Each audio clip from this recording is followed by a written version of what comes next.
Hello, everybody, and welcome to another interview on the Hallway Wrestling Podcast. We had a few we had Kerry Silken on the 1st of January, and we got a few lined up this weekend. First of all, I'm the managing editor. We got Rian, as always, and I'm joined by one half of one of the best tag teams in Ireland. I think he'd say it himself as well if he was being honest. He is also a European karate champion and just an all-round great guy. It's Clayton Long or Clong or whatever alias he goes by. How are you, sir? I'm very good. How are you, bud? I'm not It's great doing to too be on. bad. As good as you can be. Like, and how's lockdown going for you? The last show, I think you were a cheerleader in the audience at the Irish School of Irish Wrestling. So I vividly remember Yeah, you booing Debbie Keitel at the top of your lungs. So it's been a yeah. long time since then. So how have you been? It's been a long time. Yeah, it really has. I've been great, man. I started a new job in a petrol station, so I don't have to sit around and do absolutely nothing all the time, which is absolutely amazing for my mental health as well. I'm just delighted to actually have something to do. Everyone looks at me weird when I say it in work as well. They're like, "Oh, I hate to be in work now. You could have a bit of time off." I'm like, "No, I'm only delighted to be here." Like, Yeah. you get looked at weird when you say it. Yeah, no, because over Christmas, like the lockdown, I was like, I'm not in no routine. I'm back in college now, and I've got a bit of routine. Started running a bit, and Yeah, you kind of people are like, oh, why do you want to do it? Like, I'd rather sit around the couch. But after a while, it just gets a bit like, yeah. it It's just nice gets, to have a week off. yeah, but not A too week, much. Like, like 5 to 7 days is enough, and then it's like, ah, I just kind of want to get back to my normal life now.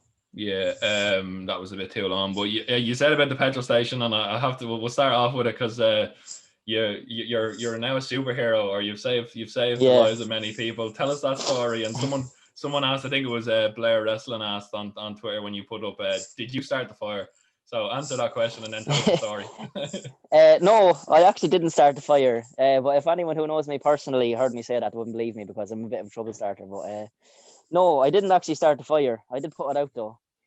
So as I said, I'm working at a petrol station now in Centra. Shout out Circle K. Mm. And so I was just working on tills, and it was like a normal day. There was few customers in the shop. It was lunchtime, so it was busy, and I just had this weird smell, and I thought it was like, did I spill something on my mask during my lunch break or something? And and then the ice cream machine behind me, like I know that was acting up a few days beforehand as well. So I thought there's something inside there is like overheating or something. So I smelled it, the fan, and it wasn't that. And then one of the customers just goes, "Oh, there's a fire in the deli, and the girls there can't put it out."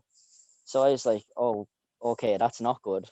So Yeah. I just said, "Look, all the customers, you just need to like leave the store, just calmly. No one's in any immediate danger. Like just calmly and safely, please leave the shop. Whatever's in your hands, go with it. I don't care. Like no one's going to give out. There's a fire." So out you go onto the forecourt and go as far back as possible, behind the wall if you can. And so I went over to the deli then, and we have this little machine that wraps cling film around pizzas and seals it to keep them fresh so Yeah. that you can cook them at home. And that just got left unattended during the little lunch rush for like I think about 5 minutes in total, and it just caught fire. Like that yolk's been left unattended for a half an hour, 45 minutes at a time, and nothing's happened. But today was the day, like it just caught fire. So I go over to Delhi anyway, and Christine, one of the girls that was working, gave me the fire blanket, and I just smothered the fire down. And when the flames got down off the wall a bit, I plugged everything out around it, and then we all just left the shop. Like it wasn't a big deal at all. No. It's been made out to be a big deal, like by newspapers and stuff, but it really wasn't. Anyone like I don't have any fire training at all, and I knew what to do. Like it wasn't a big deal. No. But no, because Tommy Flynn, very won the honor of the forums on the Facebook page asked that as well. So I needed to get that out of the way because you've been asked a lot about. But Yeah, we'll get into the wrestling in a minute. But it's an interesting story. It's one you're going to be telling at Christmas time every year when yeah. someone goes around. It's going to be every year. The auntie's going to ask you about it or something.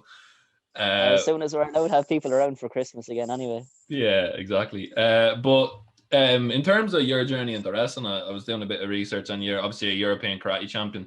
How did that? Yeah. How was that first of all, and then how did you take wind of wrestling, and did you think that you could kind of, was there any wrestlers that you were watching that you're like, oh, that I can turn this style into, so that'd be really cool in wrestling, or was it something a lot more straightforward? How that transition work out? Well, it actually all kind of started in a pub.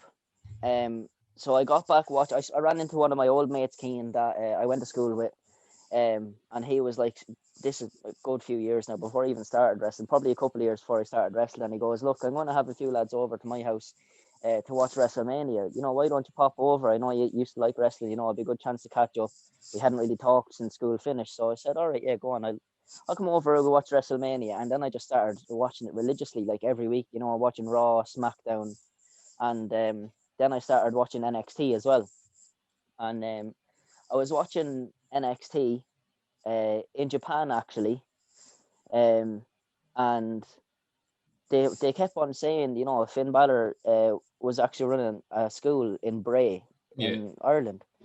So I said to myself, like, you know, I was stuck in a bed. I tore my hamstring in a fighting in Japan.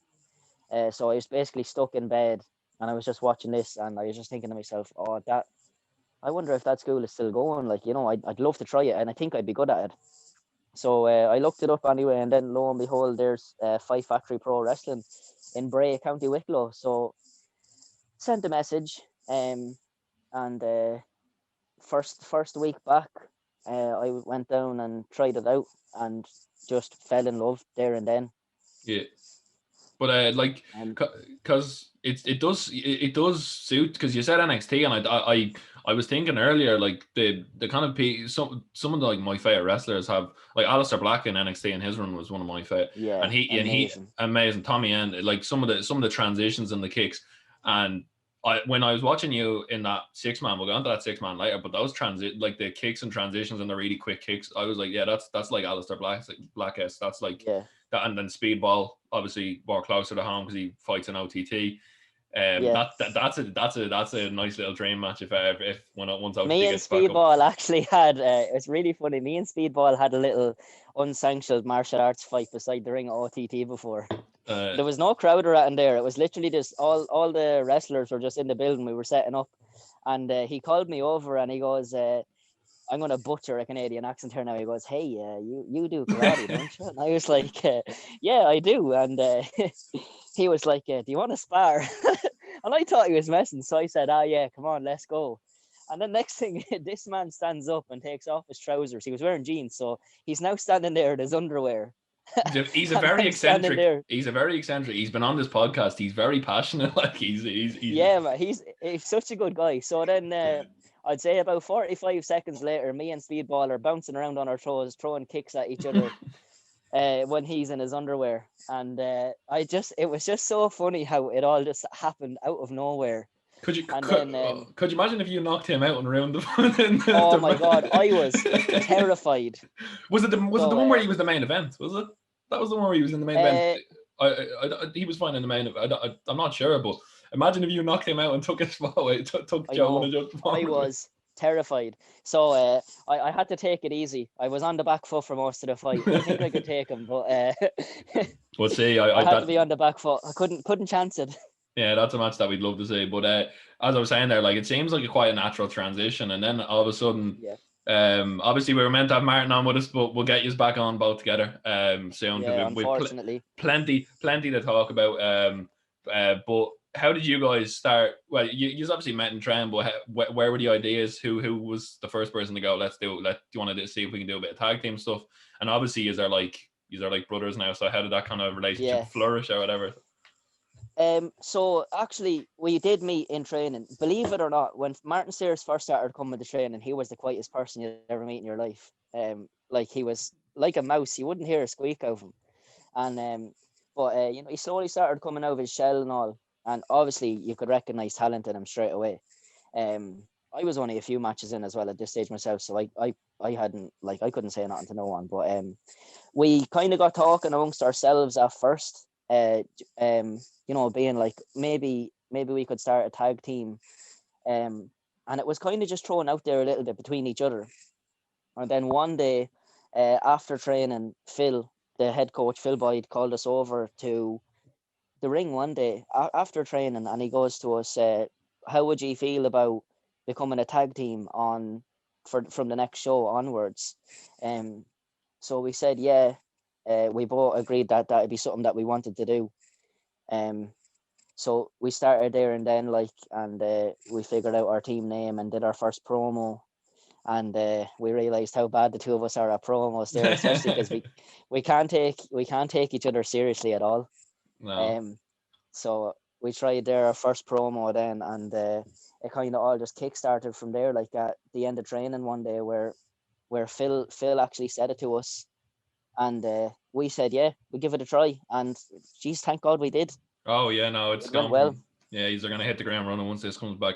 And you said the name. Where did it's a simple question. Where did the name come from? Were you in a petrol station? Were you? Because I'm thinking when you said you work in a petrol station, you get reminded of your wrestling every day when you walk past the fridge, Yeah, you rock yeah, shandy in there. So how did yeah. that name come about? This was actually really funny. Martin Stairs put up. Martin used to put these really funny statuses up on Facebook, and he put up something like, "Whoever threw a bottle of rock shandy at me nanny is dead or something." Right? It was something along those lines. So I think some of the lads just started calling him Rock Shandy after that, and we just said, and sometimes we were doing like the Daniel Bryan yes kicks, but we'd Oh shout yeah, Rock and Shandy. So I think yeah. it came from there. Well, then you have your little Ju- jig as well. You do a little strut as well. I noticed that before the match when the yeah, chant gets going, you have a little strut. Yeah. yeah, Rock, the Rock Shandy strut. The rock shandy strut. But no, you've got like as someone said on the Facebook page. Someone asked Martin, as you were saying with the Facebook, someone asked him about the Rate My Plate Facebook page. Do you know anything Yeah. about Martin? What's this about? Martin loves the Rate My Play Facebook page, right? So Rate My Play is basically just a thing that people put up pictures of the most disgusting looking meals you could think of. Like a really bad example, like beans with garlic mayonnaise on a Oh, right, moldy yeah. bun or a moldy roll or something like that. So Martin just shares, he just laughs so hard at them. Oh, Like you could be we have to get him react. We have to get him have him make something and send it to Gordon Ramsay. Have you seen those Gordon Ramsay reactions where he's reacting to people making food? It's the funniest thing ever. yeah. Gordon Ramsay reactions are always hilarious though. Oh man, he hates everything. But no, that's amazing. And there's just someone is asking, have you asked about the? Is it true you've never actually drunk rock shandy and it's all a gimmick? The liquid in their bottles is pure orange flavor vape juice. I think that's Linus. That's a very Linus question. That's not true. No. Neither of us either condone or drink vape juice ourselves. It is 100% rock shandy. But yeah, no. It's a great gimmick. Someone's like, have you ever contacted Britvic in Ireland who produce soft drinks? I think I've been to their depot and transition or whatever. Have you ever? Uh, Is there big plans to kind of like, have you been sending emails to people for the sponsorships? I had a couple of back and forward emails with the Club Orange people, and they just said that they had no interest in sponsoring anybody. Oh, fair. After a couple of emails, so it was something that it was worth looking into. Like we told them we were willing to send a few matches and stuff, like to show them that people are very excited about us. Like we're only up and coming now, but we will hopefully, when this gets back on its feet, and like we will hopefully have a really good following, we could be potentially someone that would be worth looking into as potential sponsors. No, yeah, But because they said they had no interest in sponsoring anybody. So they'll change their mind soon enough when you have the belts, when you have the yeah, OTT tag hopefully. chips. You're talking about like how like you and Martin are like just making each other laugh. I love asking this question to people because I know there's good stories. Is there any good training stories that you could tell us that you can reveal to us, like some funny stories that happen when there's no cameras on? But there must be a good story in there. I suppose like there's ones from training is I could randomly just get pulled to the ground and attacked by Martin. Like anyone could be explaining something, like, or we could just be on a little break from training and I just hear this scream from behind me and next thing I'm on the ground and Martin's beating me up on the ground. But I suppose the funniest one, me and Martin would have full wrestling matches going along the streets of Dublin. Like we'd be hip tossing each other onto our feet, arm dragging each other onto our feet. I don't know if I think we might have done monkey flips onto our feet and all as well, just across the street to Dublin. Or he'd pick me up in a suplex and just walk me down the road. Bit of money, That's put a hat down on the ground for a bit of change. Or sometimes if there's like, for whatever reason in Dublin, I don't know why it happens. Very often you just see many cardboard boxes like lined up beside a tree. Oh yeah. And sometimes we could just get suplexed into them or speared into them or something like so. He's a dangerous character to be around. I'd rather watch that than watch some of the stuff that are some of the music or the preachers that are on that. I'd rather watch a wrestling match between you two on the street, to be honest. Yeah. But now, like, it's, as we're talking about, like, the up and comers and that show that we were at, that you were kind of the ring. I noticed you were the ringleader of all the cheers and having a great laugh. It must be great to see some of the lads come like that. That show was one of my more enjoyable shows. I'm assuming you didn't have to wrestle and you could enjoy it, so it must have been a good show as well. But the last time the world was normal, I went to Carrot the week after, but that was one of my favorite shows of the year, like last year, because it was just good to see. Kelly Lynch's debut was one of the best moments. Like, that was a great match. That was a great match for a debut as well. That was amazing. That needs to be put out on video. I keep telling people, like, you haven't seen this, man. This is a moment. Like, what was that like being in the crowd and just watching that? Like, is watching two lads who I've heard they work so hard, but like, what was that like? That must have lit a fire under you as well, because I know you like just there is opportunities out there. Well, I can tell you now, like, they're definitely like right up the top of our list of people that we want to wrestle when things go back to normal. There was just a sense of like proud, like everyone there. We were all proud of them. Now I don't know the two boys extremely well. I've trained with them a few times in the School of Irish Wrestling. We tried to get up there like once every couple of weeks if we could to do a bit of training with Joe Cabray. Mm-hmm. And just from training with the lads, they do work really hard, like, and their match in particular was definitely one of the best matches of the night, and it was great to see. There was a lot of pride behind it. Everyone was so proud of them, like, because you know that they do work really hard, but definitely we'd love to mix it up with those. Absolutely love that. Oh, that would be an amazing match, and that kind of leads on to kind of like dream matches. Do you have a definitive list, or is there anyone? It's probably ever evolving. Like single, like it happens as well. So like singles or tag, is there people on the top of your list that you're definitely want to face in the future? I want to wrestle More Than Hype everywhere in the world. Oh yeah. They're my absolute favorite people to wrestle. I think I could wrestle Darren Carney inside of a cardboard box, and I think we'd get good reactions from it. Me and Darren just have great chemistry. Kings of the North, we want to wrestle. Mm-hmm. True Pros. My mind is kind of drawing blank at the minute for tag teams, but like you just see so many amazing tag teams. Speedball and Mao. Oh, coming through OTT. There's just so many. You versus the Young Guns. The young Guns would be an honor, mate. You and that was another one as well. They're unbelievable. They're unbelievable. Would be great. I watched them fight each other in Germany in March in the Pure Rules. I think you'd be great at the. I'd say you'd. Have you seen the WXW Ambition stuff? I'm sure you have. I'd say you'd love to mix up and that kind of thing. That'd be right up your alley. That's the way. They've no ropes or anything, isn't it? Yeah, it's kind of like it's a shoot style tournament. It's shoot style tournament. Like you'd see like cool. Ridgeway beat Speedball with just a kick in the head, like, and like it'd be. I'd say that'd be right up your alley. You'd love to do like I don't know if they'd ever do it in Ireland, but you'd love to do a shoot style wrestling tournament, like. Yeah, that'd be cool. That'd be really cool. I definitely would love to get in and have some extremely physical matches with like the likes of Ridgeway and Speedball. Just for whatever reason, I just love getting hit really hard when we're wrestling, like especially in a safe way. Yeah. Like what you were saying, like we will talk about the 6-man, but there was a part in the 6-man where I think Nathan slapped me or something, and I just told him, like, just slap me as hard as you can, like let's just go for it. There's just something about that fires me up. I think that's from the martial arts background as well, though. You get hit. Yeah, and you're like, all right, let's go. Yeah, I asked Speedball about this. Was the transition tough in terms of, because in karate, I don't know, I'm not a karate expert. I haven't watched many fights, but I'd assume like karate, you're trying to legitimately hit someone, whereas in wrestling, you don't want to KO someone in the middle. What was that transition like for you? Did you have to kind of be a bit more reserved, or would you say it obviously helps, but is there obviously a few hindrances when you're starting off?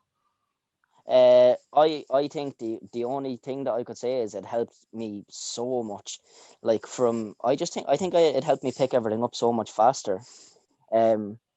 But as far as like, so the sparring, the karate that I done, the competition wise, you'd get your black eyes and stuff, but most of the time it's because you're beating the person, or you're just fighting someone who is a bit of a dick. Like, am I allowed curse? Yes, you are. No problem. All right, yeah, no yeah. problem You'd be fighting a dick, like. So usually you're supposed to just touch off the skin and pull it back. With regards to head, but it never stayed that way. Like, the person that you'd be fighting, like, if you're beating them, they'd try to hurt you, like, instead of just play the game, touch and pull, take their scores. But the definitely, I think the worst one I ever got was, I was fighting in Budapest, and a Russian fella I was beating. So him and his coach were standing across the match from me and my coach, who also happened to be my sister, and they were laughing. They were looking across and laughing, and they pointed at his chest where his country flag would have been. So they're like basically saying, "Oh, look, we're against Ireland. There's a free pass to the next round." So I was like, "Oh, fuck you! Like, I'm winning this fight. I don't care what I have to do it, but I'm winning this fight." And so I scored a head kick on him. I'm 3 points up, and then if you try to embarrass me, I will embarrass you. I don't care how I have to do it. I love that. So I went 3 points up, and at this stage I just put my hands down beside my belt, and I walked myself back into a corner, and he tried to hit me, and I dodged it. Tried to hit me again, and I dodged it again. And then I started laughing at him and pointing at his flag, and then I hit him again. So like, Max Holloway shit, that Max Holloway yeah, shit. yeah, like literally, you just get into that zone. You're like, I was willing to bow to you and show you the ultimate respect before we started fighting, and now I'm going to show you why you don't disrespect me. But it's kind of like that. It's kind of like that Khabib thing from when he fought McGregor. It was like he was fully respectful, but once you start being we'll talk. We're gonna do a bit of a diversion into MMA because it's a huge MMA week. But like, if McGregor was just a drunk mess at that time, and he paid for it, because Khabib was like, I think he said, I watched one of the YouTube episodes today where Dana and Khabib were at a UAE event, and they were kind of like scouting wrestlers with Michael Cera and stuff. And Khabib was like, I'm respectful and I don't want to hurt anyone in the ring. And then someone asked him, I think Sarah asked him, "Oh, but did you want to hurt McGregor?" He was like, "Oh yeah, I wanted to hurt. That was the only time I wanted to hurt that man." It's kind of like that. Like, I'm assuming it's kind of like that. Respect until you're disrespectful. Yeah, that's absolutely it. Like, I'm very, very laid back person, very respectful. Like, sometimes I talk out of turn, and I could say something trying to be funny that might hurt someone's feelings, and no one will feel worse about it than me. Like, oh yeah, but definitely that was 100% it. But majority of the time, you touch the skin and you pull your hand back, so you have that ultimate control, like, of your limbs. Like, I can lift my leg, I can tap it off your face, and I can pull it back, or I can put it straight through.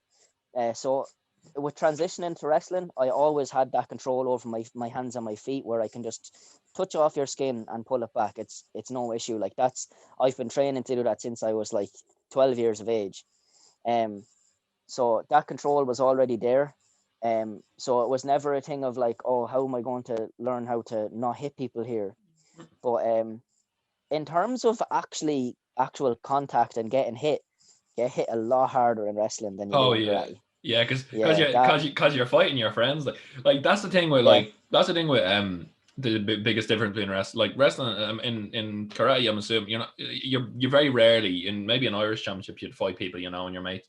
But in wrestling, you're a lot more likely, if you get in the ring with Nathan or Martin, you want to beat the crap out of each other. You want to make like I'd say that's a good feeling sometimes. Get a bit of anger out, but No, I'd say it's a lot of fun getting in there with your mate. A lot more fun getting in there with your mates as opposed to karate. It's just down to business.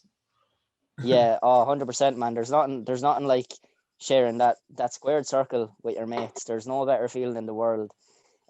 Especially like, you can trust them with your life. Absolutely. Like any of the lads that I train with, that I would have been in the ring with, I absolutely like trust them 100% with my life. I don't know if there's a person in the world that I trust more than Darren Carney when it comes to keeping my body safe. Oh man, that Um, man, we just have that connection, like. some of those new moves that he's one of my favorite moves is that like suplex into the power bomb. When I saw that, I was like, he must Yeah, be the he Carney Crusher, I think it was the called. Carney Crusher is on like he must. What's it like? What's the process of making a new move, or when you're trying to think of a new move, or when someone else is trying to like someone's like, oh, can I try this move on you? What's that like? That must be really fun in training because it's basically like Yeah, being on 2K and being like, let's try this or try that. That must be one of the funnest yeah. bits about wrestling. The funnest, that is definitely one of the funnest. The funnest part of wrestling is at the end of training, tagging in and out. So everyone just stands around the edge of the ring. Two people start off in the middle, and you just tag in and out. You know, you start off, everyone gets to practice selling and like your strikes and a couple of moves that you wanted to try out like that. But towards the end, when training is coming to a halt, it just becomes like it always just ends up being Chaos. elimination now. So yeah, someone will hit a crazy move like, and they'll the person who took the move will take the pin and roll out a ring, and they can go start getting changed or whatever. And but that always just ends up being insane. Like you What's just get, what's the best move you ever seen in that? What's the best moment you've ever seen in that kind of in that? oh god, oh that's Did I it? actually don't know. Did anyone just go full just squash match? Just go in and go super kick or tombstone and go 1, 2, 3 and get them out of there. Yeah, a lot of times it would have happened, yeah, but you just start again after it, like. Oh, it's brilliant. Or you know, sometimes the lads will hit you a move and they're like, all right, take the pin now if No. you're in tagging in now, but you just kick out anyway. Yeah.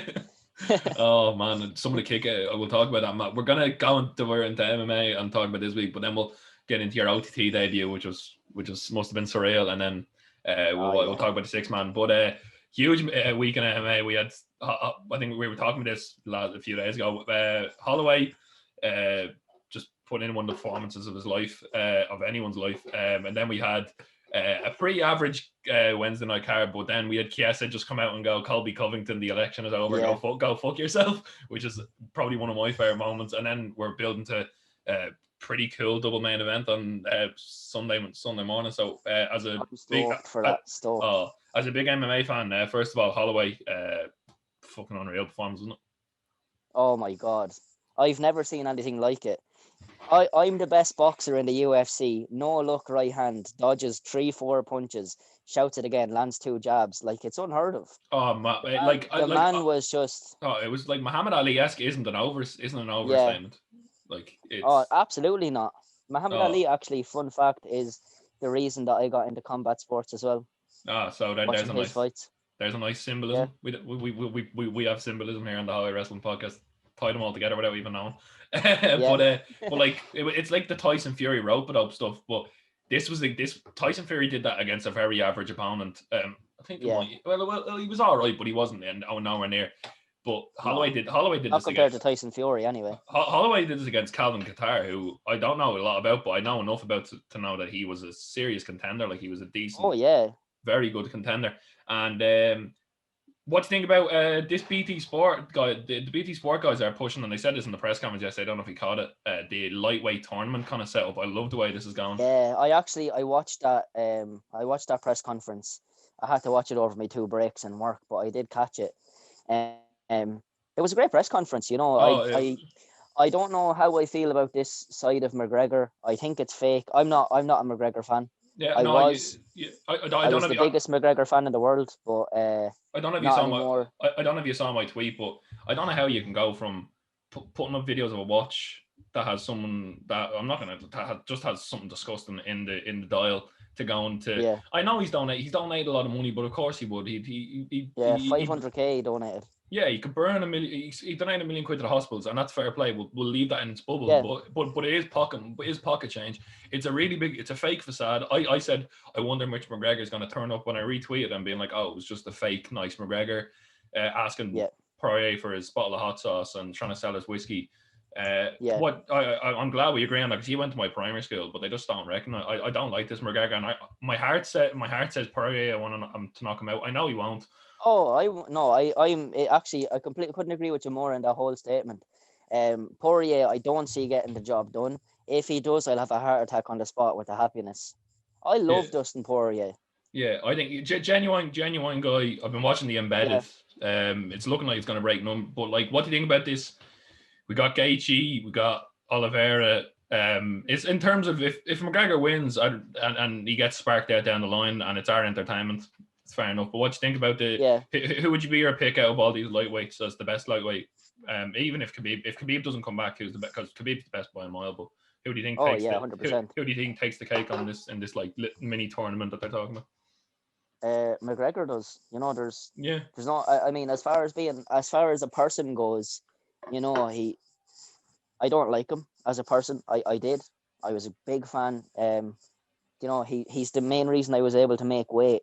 I met him, and I asked him about a weight cut because I was fighting at a very, very low weight. So he told me how to get down to the weight, like the hard way. But so I owe that to him. But I mean, so I was a big fan of him. But then he started changing, throwing the trolley through the bus window, like a bus full of fighters who want to compete at the weekend because that's their job, like that type of stuff, and then punching the old man in the bar. Like, now I completely understand that you that's only one part of the whole thing that we've seen. Like, there could have been so many different like stories there that we didn't hear about, but I don't see any story justifying punching an old man like that.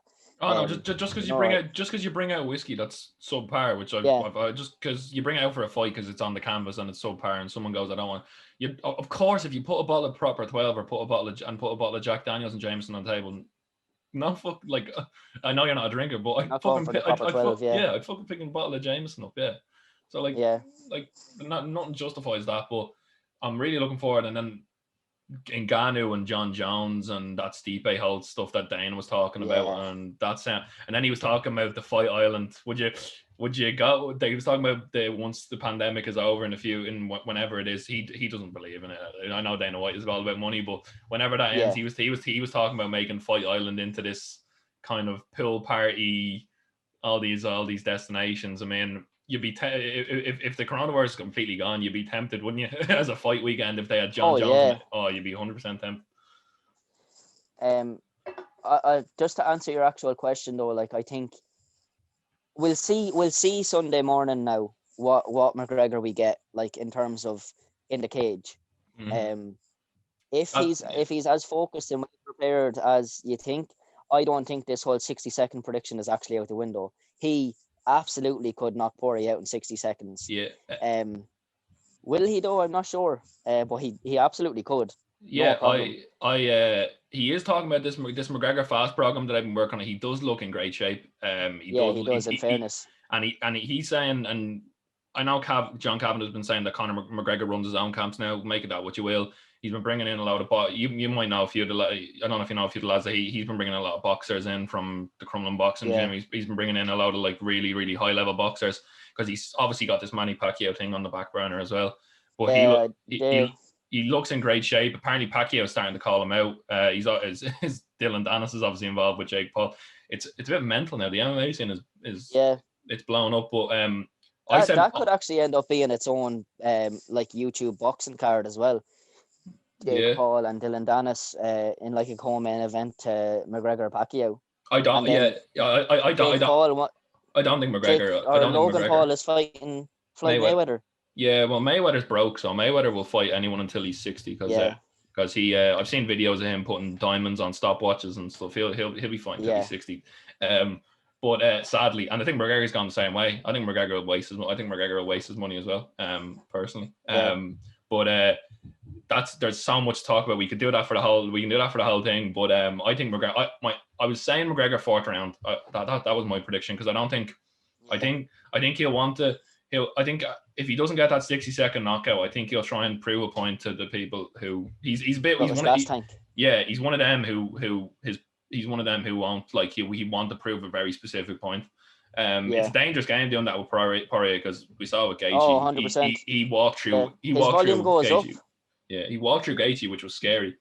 The fight with Hooker as well. I'm looking forward to Hooker and Chandler. I don't know a lot about them, but from the build up, that looks like it's going to be that might steal the show. It's just it's one is going to cancel out the other. Like I think as far as Chandler and Hooker goes, I think one of them.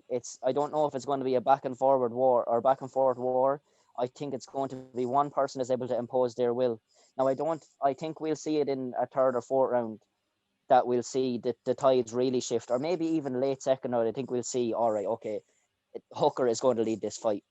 But Hooker said it himself, there's always this thing of, oh, sure, Chandler's a wrestler. He's just going to take him down. Hooker's prepared for that. I think most of Hooker's fights, and now obviously not in the UFC, he's fought a lot of strikers in the UFC, and he's fought the best strikers in the UFC. Like he wasn't even on my radar slightly, but I watched his last 3 or 4 fights, I think, and I'm just a huge fan. I like his podcast as well. I'm a big fan of the Eddie Alvarez fight. Was Eddie Alvarez who he knocked out as well, or was that? I'm sure Hooker was a Hooker who fought Alvarez. I don't know. Hooker fought Alvarez. Oh no, sorry, it was Poirier. Poirier fought Alvarez. Sorry, I'm getting them too. Chandler fought Alvarez as well, actually. Yeah. But Chandler's what is it? He has 9 knockout wins and 7 submission wins, so he can get it done pretty much everywhere. I have Hooker. If we're having picks, do you want to do picks? Let's do picks and we'll come back because this will be out. This will be out afterwards, so we'll either look stupid or look like geniuses. So right, we'll go. Chandler and Hooker first. My pick for Chandler Hooker is Hooker. I think Hooker will be able to hopefully defend the takedowns and get him out of there. Or he is one tough son of a bitch, so I think he'll be able to weather the storm and get a decision victory if he's not lay on top of on the ground. So Hooker will be my pick for that. Yeah, I wouldn't be as an expert opinion as you, but Hooker looks like a beast. But I think I think these lads are far too stubborn for their own good. I think I'm going to go with Hooker on point. I think Hooker on point. I wouldn't call myself an expert at all now, man. no, compared to me anyway. I try. And then McGregor and Poirier. This is our. We both established this is head predictions, not hard predictions. If we were going with the heart, that we both want Poirier to knock a bit of sense into this man. 100%. But if I was going with my heart, I'd like to see Poirier hammer fist McGregor's nose to the other side of his face. Yeah. But if I'm talking with my head, I think it's going to be second round McGregor knockout. I said McGregor round 4. I see it happening against the cage. Yeah. I said McGregor round 4 on the radio, so I'm gonna have to back McGregor round 4. I can't change my prediction based on different things. So I'll go McGregor round 4. If he does, I think it'll be a lot more impressive if he did it in round 4, because then it showed that because a lot of his knockouts have been early. So proven that Nate Diaz coming back to 155, we just completely went over that. That'd be tasty, man. McGregor Diaz. So Gaethje looks like that's going to be that matchup as well. Yeah, like I want to do a little bit more MMA, so like MMA content. So whenever there's big fights on, I'll definitely have you on and we'll talk about MMA. Yeah, man, I'd love that. Yeah, 100%. Absolutely would love that. Yeah, 100%. We'll get you on and we'll talk whenever there's whenever the big fights go down, we'll get you on and we'll get a bit more. Absolutely, man. And we'll call you the MMA expert just to annoy you. I don't condone that, but okay.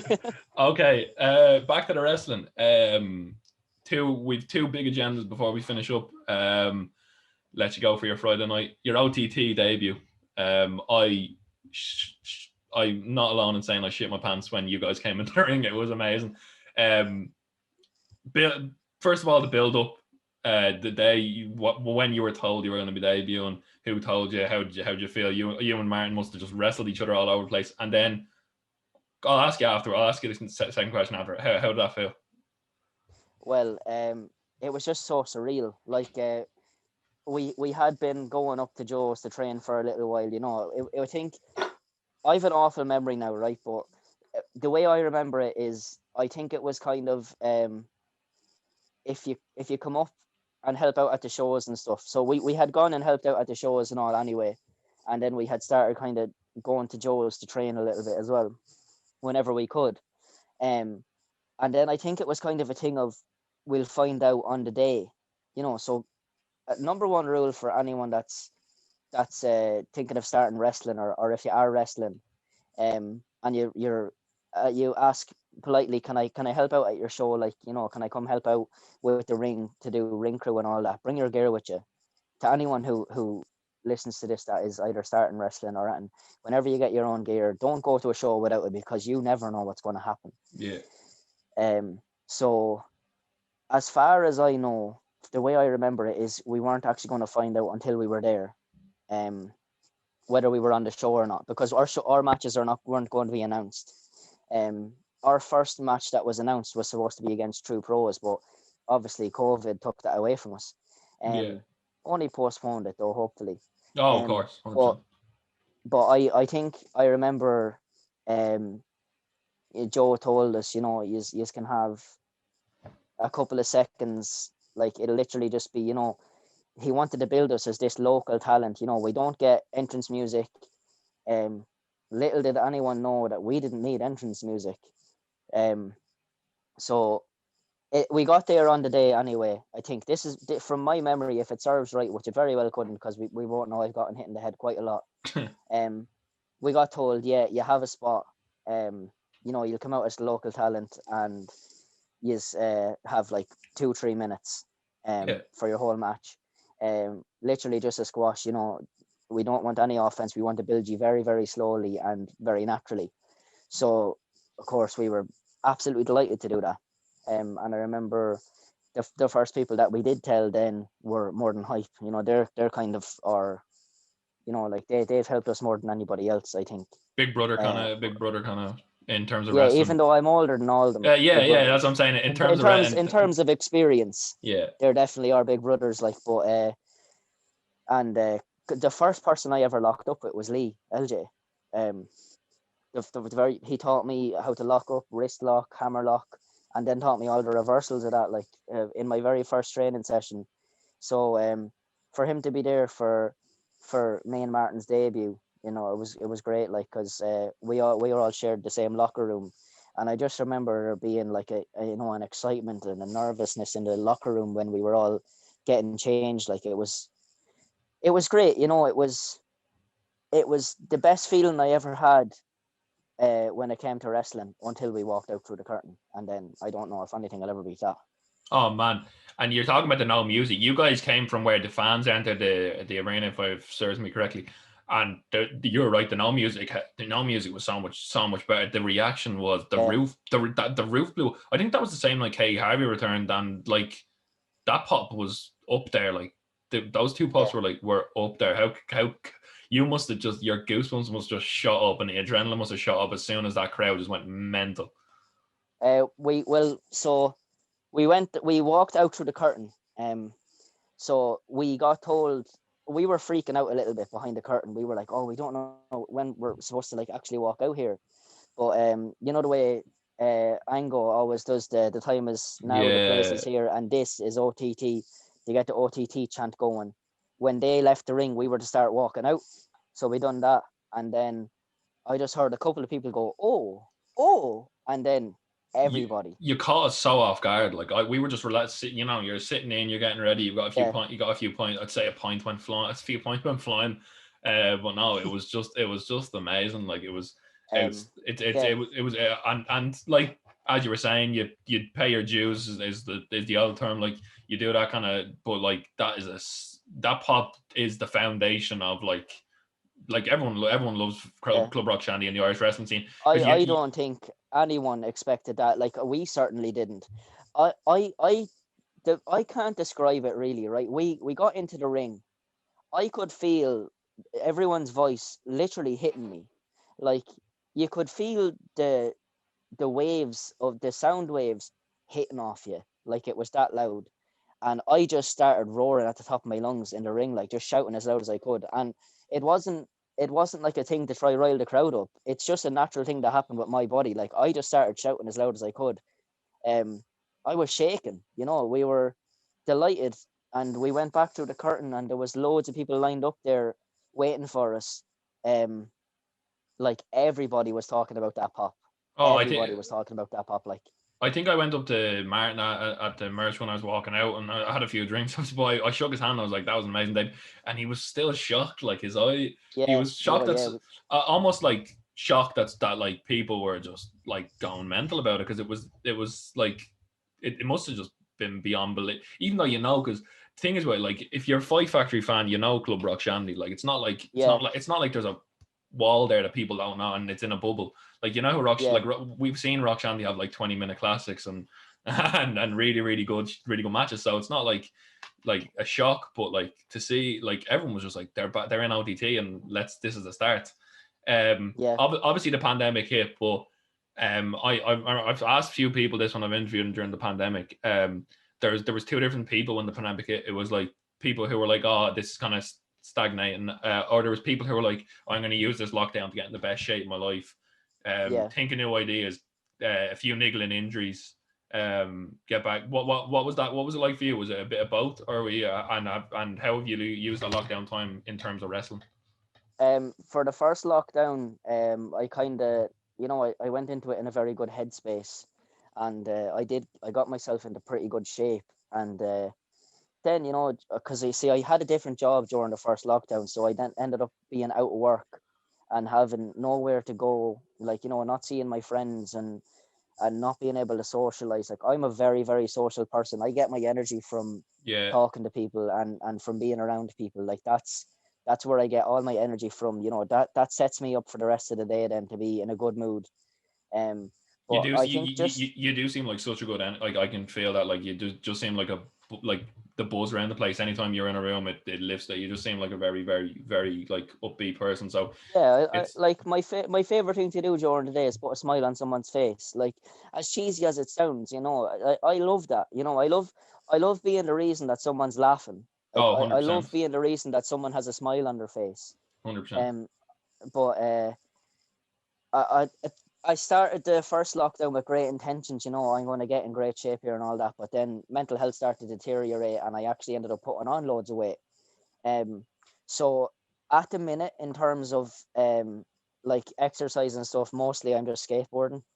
I got back on a skateboard for the first time in I don't know how many years, like for this lockdown, just for something to do, and ended up loving it. So I skateboard a lot now, and it's great. Like, I've burned like what, nearly 3,000 calories already. So today, I'm so going. it's just about Yeah, I'm going out for a run. I've started running. I've got an app where you're uh, escaping see, from escaping running from. destroys my Uh, knees and hips. I can't.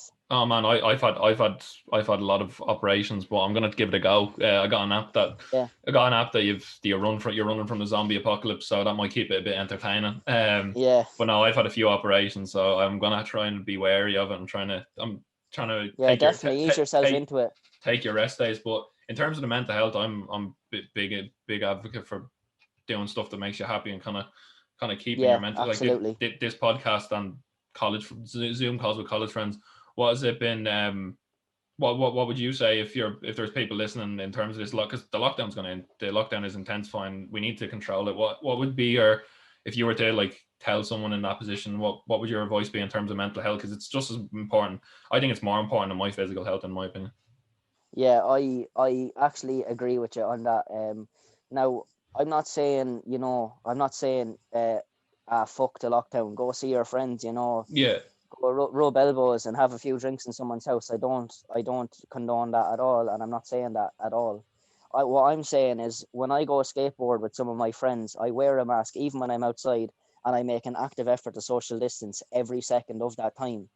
Now, it's silly to think I can stay 2 meters away from everybody for every second of the day. You might roll past each other or whatever, but the fact is, if if it's something that you need to do to make yourself happy, and you don't have to go to bed at night regretful because you weren't safe, or wake up the next morning and think, oh God, what am I after doing?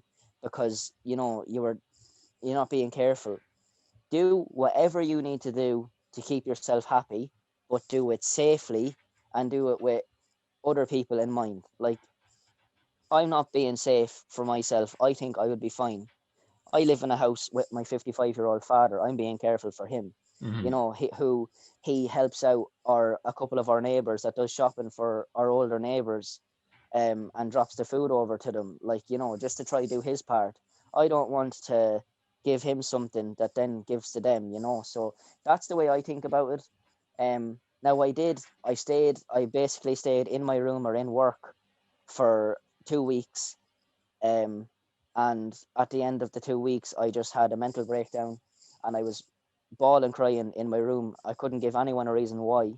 Yeah, Um, it's mental. You find yourself just so you find yourself down, and someone's like asks why, and you're just like, there's no, I don't know. there's no it. Yeah, The mind is a. I'd love if there. I know there's things out there, but I'd love to learn more about the mental health side of the brain and stuff like that. That's something that yeah, I say I'd do it, but I sometimes think you're probably busy, but I'd love to learn more about the mental health side of the brain because it's a yeah. fascinating thing because it's unexplainable sometimes. It's mad. It is absolutely unexplainable. Like how you could be, like just sitting in a room full of people, and you feel like no one understands you, or it's just these little tiny doubts of like, does anyone actually want me in this room right now?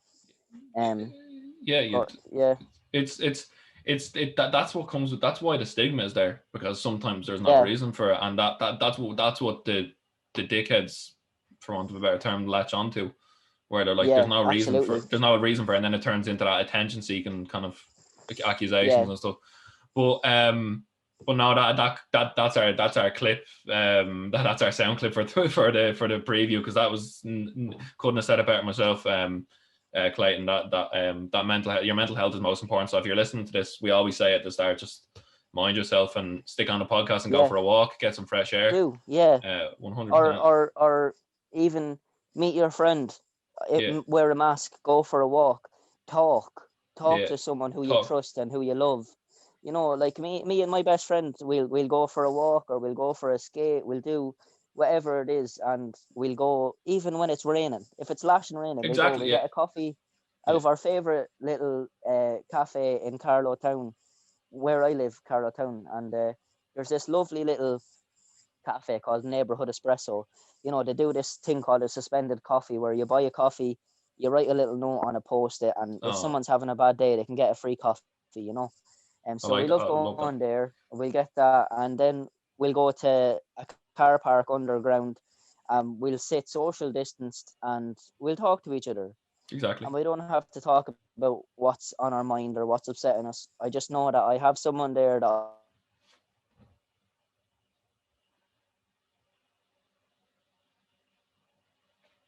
you're comfortable around, and just be careful, but because you don't have to go through this by yourself.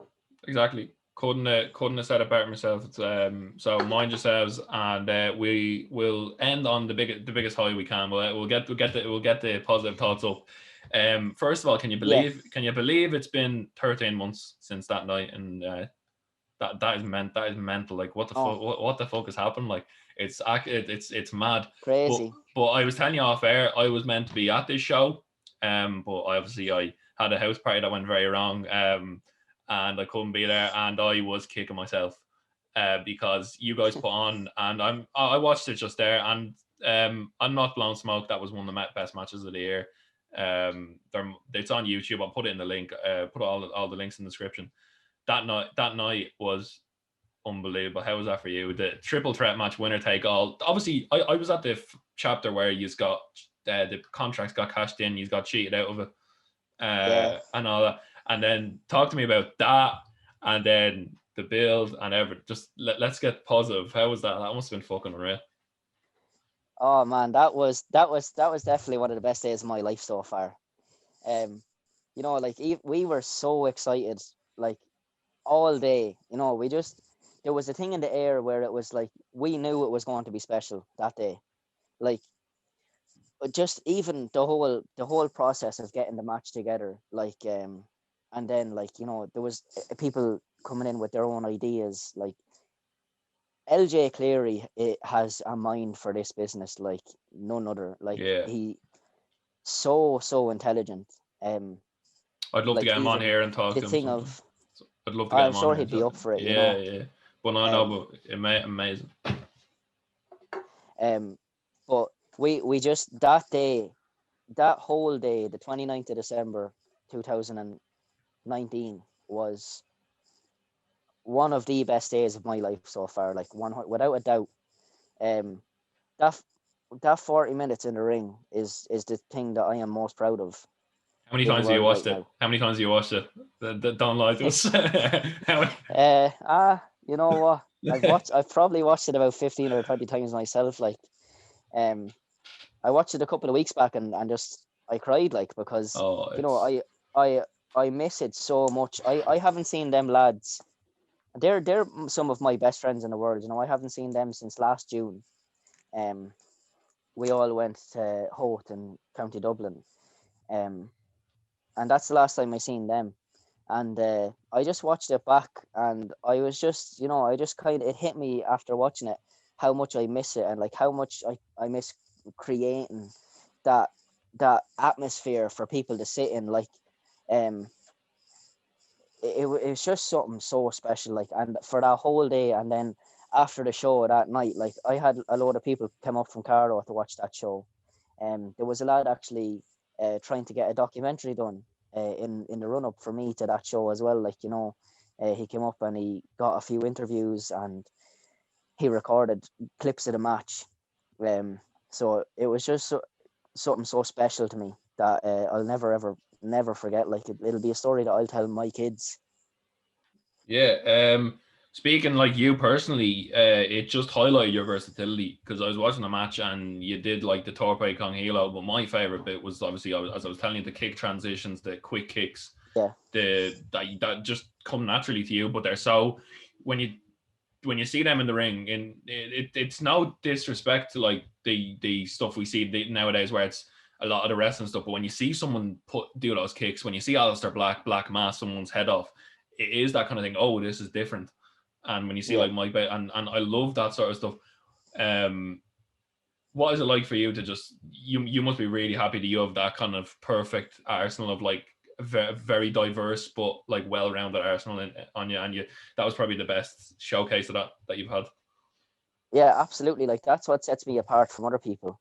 Um, not to blow or toot my own horn, as they'd say, like, but I don't know if anyone in Irish wrestling can put together like little combat scenarios like that, like me. Like no one, like, and they shouldn't be able. There's no other black belt in karate for Irish wrestling, I don't think so. I should have the better looking kicks and all that. Like if I didn't, there would be something wrong. So I think, yeah, like absolutely that match, like I got to show such a different side to my wrestling. Like I got to show my selling a lot, like We'll get on to that. We'll as get on to well. that because, well, that's a perfect trend. That first of all, that back bump on the apron, and then the screams and Yeah, the agony. I was thinking you're a very very good seller, but most of that must have been from actual pain because, as we know, Michael Cole tells us every week it's the hardest part of the ring. How hard is it is the hardest part of the ring. Yeah. how hard is that, and what was that like for like that 10 minutes? It must have been pain, but you knew you were um doing something.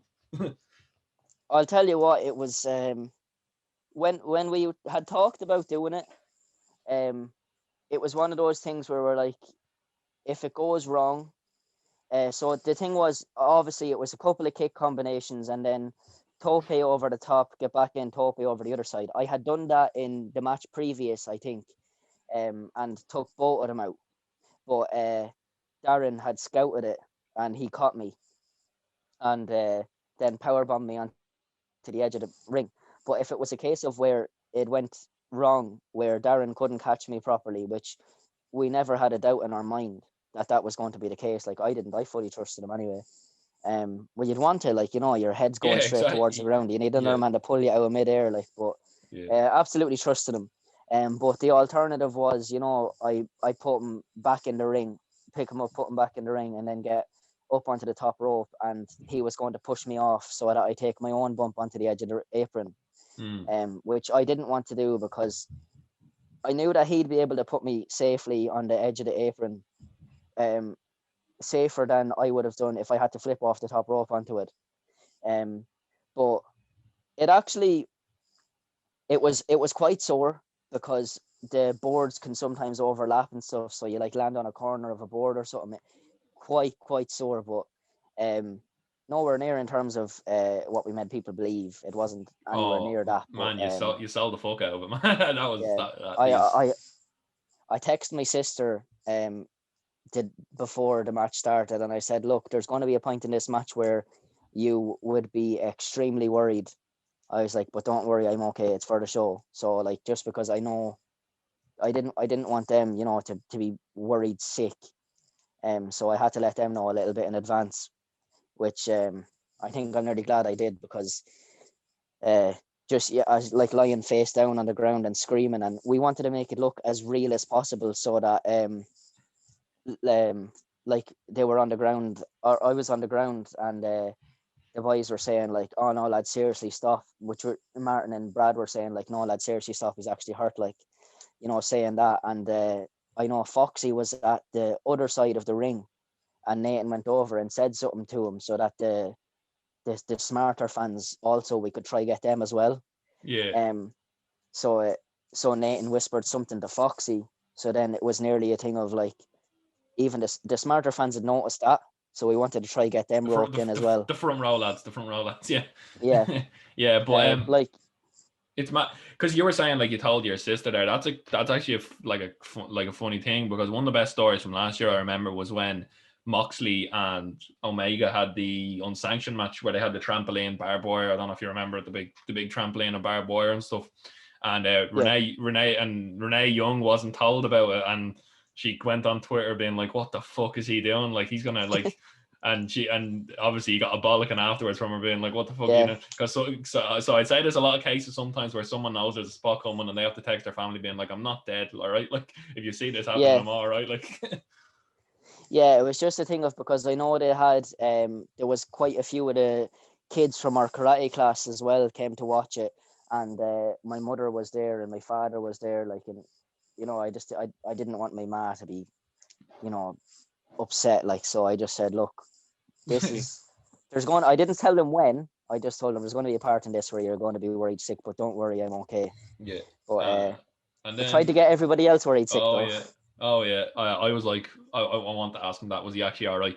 Well, the answer is yes, because he's still standing. Yeah, I was, yeah. Because he's still standing. But I wanted to ask you the near falls, because when done right, they're amazing. And that near fall after the disaster kick into the Kiwi Crusher, and your arm just comes up. First of all, that was unbelievable. Like, it was a moment where it was like an NXT Takeover main event where you're just like, holy shit, this is he's actually not Yeah. down. Gargano's not down or whatever.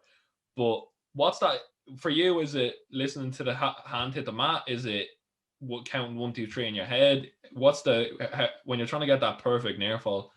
Is it just a lot of repetition, or is it just in the moment? It must be just in the bubble. It's actually all down to the referee, and very, very lucky we had Foxy with us, who is extremely talented at One of his the best job. refs, and one of the friends of the show, Foxy, one of the best refs in the world. Hi, Fox. He says now to you. Yeah. Oh, right. So when his hand is on the way down, he'll tell you now. And it was the one where they didn't want a really strong kick out, so I just lifted my shoulder up off the mat very slowly. Oh, it was unbelievable. Like, it was one of the best. It was just like, because it was one of them where, like, I like that where one person knows that he kicked out, and then 2 people and then 3 people, and all of a sudden you get that kind of rise pop where people are like, oh shit, you actually kicked out, because you can't really see at the start. Like, no one even knows if you kicked out or not, because I noticed for like 2 seconds it was like, has he actually kicked out? It was one of the, like, just amazing. And then the triple 450. I was just wondering, like, when you're hitting that move, it was like, if one of us fucks this up, this is a great moment. Yeah. It was like, we better hit this 450 properly. You're probably focused on your own 450, making sure it was all good. Yeah, you don't look at anyone else around you when you're on that top rope. It never gets any less scary, for me anyway. Every time I get up there and I'm about to do a 450, I'm like, why am I doing this? This is so scary. And you just think of all the things that could go wrong, and then you just say, fuck it, I'm going for it anyway. Yeah. Are you? So yeah, he's won the belts. Still champions. Yeah, still champions. Still champs. Who would you want to try? You're taking all comers, but who do you think is going to be gunning for them belts? Who would you like to face? Do you know what? I think the most fitting restart would be to go back to how it all finished, and I would love to get back in the ring with more than hype again. I think we'd be able to start off a resurgence again, right where we left off. I think we'd be able to get people back on their feet, get people excited for wrestling again. Oh, because Um, this scene, I keep telling people who are kind of like fans that just go to OTT on there is some serious fucking talent in this. Kelly Lynch, Absolutely. you guys, Justin Daniels is 16 fucking years of age, and Yeah. just talk about some of the The people 03. who, talk about some of the people that we don't know and what's going on. Like, just reassure people who probably won't know that this scene, what some people know, and I know to an extent that there is a scene out there because I've talked to a few people that there's a scene out there that is so good, and just as Yeah. someone who works behind it, how good is it? Like if you think what we put together in that 6-man was something special, now it was, but in a couple of years' time, we'll be sitting at episode 40, 50, and you're going to see something even more spectacular. With obviously Brad was in that match with us as well, Flamboyant Fabio. What a He man. was in that match with us. He's also, I think, only gone 18. Yeah, I think he was You 17 at the have time. Sharkbait, Adam Mm-hmm. Farrell, seriously talented as well. Yeah. You have the 03, Justin Daniels, Big Rab. Then you Yeah. have the lads that are coming up in the mid card Mafia as well. Oh. You know, Connor Day, Dom Legend. Tuck, Jason Steins, Dylan and Dom as well. Devin West. You know, you got they're coming up too. And and then you mix that with Terry Thatcher and Paddy Morrow and all those lads who yeah. can still go. And I love that mesh where it's like when Terry fought that Justin at that. I love when like the old guard. That was a great match. Sorry, Terry, not old guard. when the experienced lads go up against that was a the great match. newcomers. The newcomers. That was and fantastic. And like that was Justin Daniels' day. That was. Yeah, and then the happy birthday in the ring for the young lad at the ringside. It was perfect. Yeah. But I tell people, it goes to show the type of person that Justin is. Like, that wasn't Justin saying that for his character to look good or anything like that. That was just straight up Justin Daniels. That's the person he is, and that's why he deserves to get everything that's going to come to him in terms of, like, he's going to have an amazing career. He's so talented and so hard working. And the same goes for you. I've spoken to you for like an hour, and you're just so level headed and so down to earth, and can't wait to chat to you a bit more about when get Martin on and chat to you more.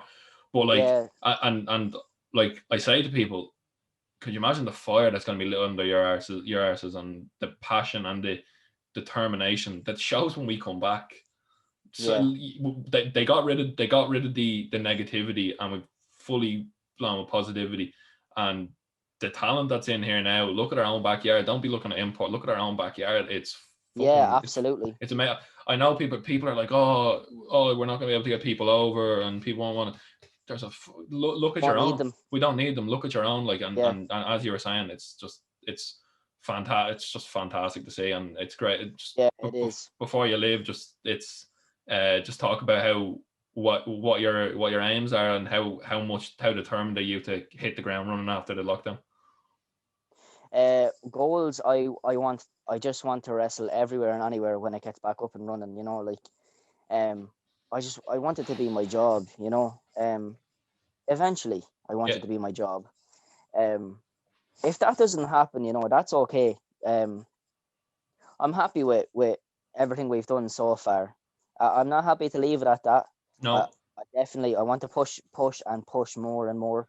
I think when we see a deadline and we see, you know, we could possibly have a show in 4 months.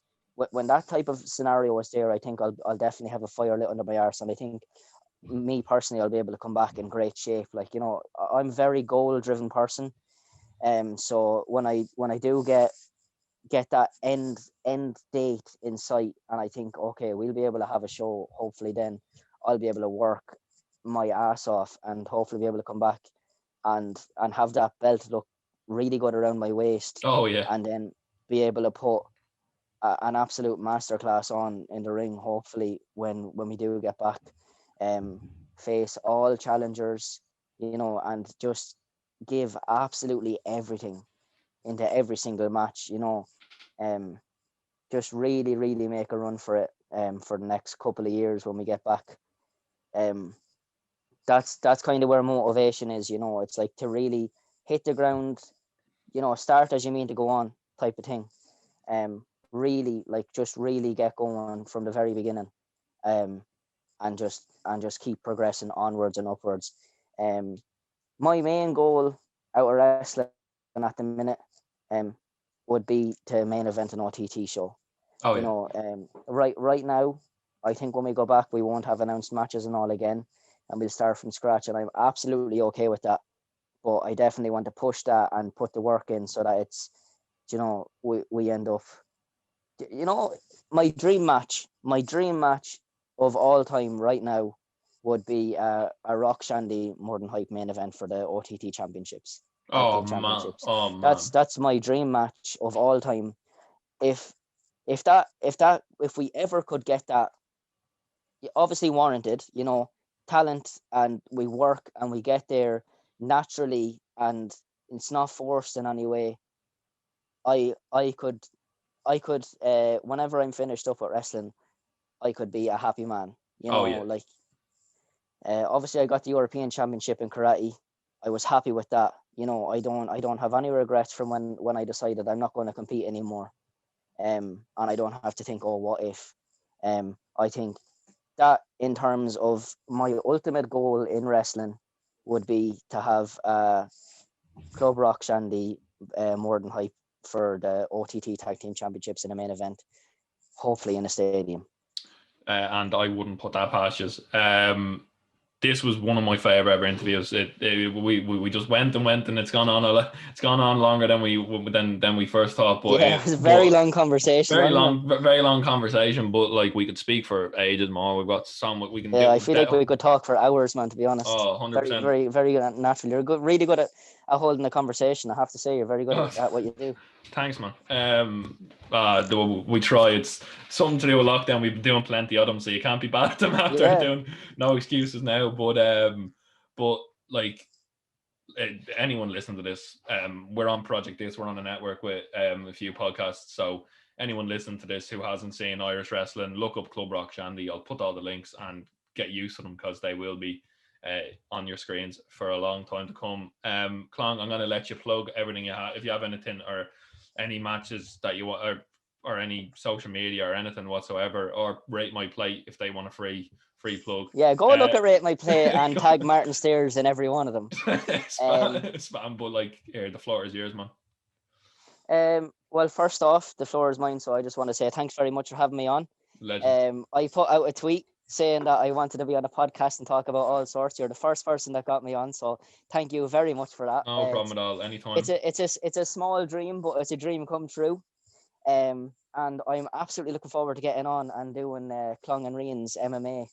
Oh, well, we'll get, because Dits does nice. Our Project Dits are good. He doesn't give out his real name, but he does some nice graphics. So we'll get a graphic together. And I'm not now. That'd be great. I'm not. We're both people who are fans of MMA who don't claim to be experts, who are just going to chat shit about it. That's what the plan is. So whatever. Social medias then. I have Instagram, Clayton L223. Twitter, I'm at Clong ProRes. And yeah, that's pretty much all I have. And I'll link a few. I'll link the More Than High. I'll link that 6-man because it's well worth your time. Yeah. This has been so enjoyable. Hopefully I'll get it out soon. Hopefully sometime next week. So we'll know if we were right about the fights. As for us, we're on Project Dits. You can find just Hallway at Project Dits on Twitter, at Hallway Graps Pod on Twitter. Check out the Kerry Silken interview. Interview Kerry Silken on the 1st of January. Former ROH owner, talking about Joe Kobashi and Paul McCartney concerts. It's if you're looking for a good listen, Clong, I didn't say anything. He is a fascinating character. That was quite interesting. and we're just weekly episodes. We'll get back into reviewing old takeovers soon enough with some cool guests. I'm interviewing Jay Chris tomorrow. Obviously former Impact X Division champion, so look out for that as well. And obviously this interview. And yeah, we'll see you next time. I've been the man that genetics forgot, Rian. That's been Clayton Long, and this has been the Hallway Wrestling Podcast, one of the best episodes we've ever done. See you next time.